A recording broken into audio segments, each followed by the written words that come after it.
পশ্চিমবঙ্গের বেশ কিছু জেলাতে, পশ্চিমবঙ্গ বলতে বলতে চাই যে গাঙ্গেয় পশ্চিমবঙ্গের বেশ কিছু জেলাতে আজকে বিকেল থেকে থান্ডারস্টর্মও পেতে পারি আর কি।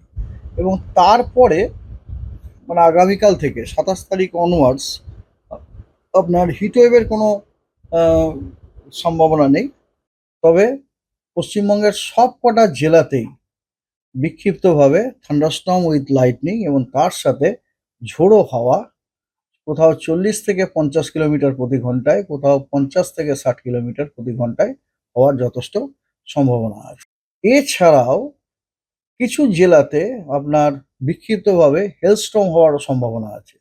সেগুলো হলো পূর্ব বর্ধমান এবং নদিয়া। এই দুইটি জেলাতে বিক্ষিপ্তভাবে দু এক জায়গায় হেলস্টর্ম শিলাবৃষ্টি হওয়ার সম্ভাবনা রয়েছে।